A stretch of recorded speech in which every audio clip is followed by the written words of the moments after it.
आपल्या धाराशिवच्या हवाई धावपट्टीवरती आपण आता आहोत. ही धावपट्टीमध्ये नादुरुस्त झाली होती आणि त्यामुळे इथलं आपलं वैमानिक प्रशिक्षण केंद्र जे आहे ते बंद पडलं होतं. आता आपण बघू शकता की ह्या अनिल अंबानी ग्रुपच्या माध्यमातून परत एकदा आपण हे दुरुस्त करून घेतलं आहे. खरं तर ही एअरस्ट्रीप MIDCकडे होती, नंतर मग MADCकडे देण्यात आली. आपल्यासाठी महत्त्वाची बाब ही आहे की आता इथे विमानं उतरू शकतात, इथनं उड्डाण घेऊ शकतात आणि त्यामुळे इथे प्रशिक्षण केंद्र परत एकदा सुरू करता येऊ शकेल.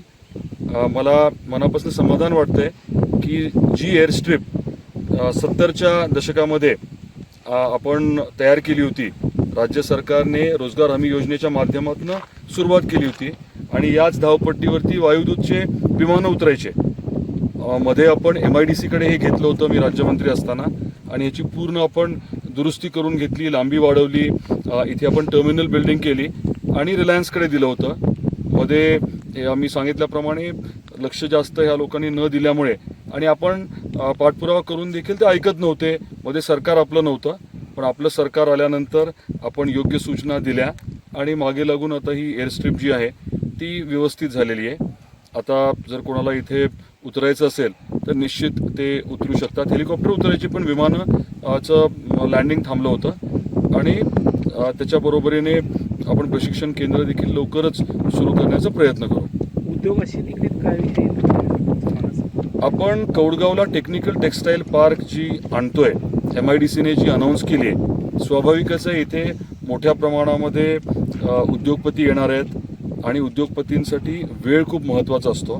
त्यांचे स्वतःचे विमानं असतातच, परदेशातनं अनेक जण येणार आहेत, त्यामुळे त्यांना मुंबईवरनं किंवा दिल्लीवरनं किंवा जिथे कुठे त्यांचे हेडक्वार्टर असेल त्या हेडक्वार्टरवरनं धाराशिवला थेट विमानाने येणं आता अतिशय सोयीस्कर होणार आहे. त्यामुळे निश्चित इथे गुंतवणूक वाढायला मोठा वाव राहणार आहे. कुठल्या प्रकारची विमानं इथे उतरू शकतात किंवा काय ट्रान्सपोर्टेशन होऊ शकतं? इथे टर्बो प्रॉप विमानं जी आहेत ते निश्चितपणे उतरू शकतात आणि छोटे जेट्स जे आहेत ह्याच्या आधी देखील आपल्या इथे लँड झालेले आहेत, त्यामुळे दोन्ही प्रकारचे विमानं लँड होऊ शकतील. एवढंच आहे की मोठे जे जेटचे विमानं आहेत ते मात्र उतरू शकणार नाहीत. कधीपर्यंत ते प्रत्यक्षात सुरू होईल? वापर कधी सुरू होईल प्रत्यक्षात?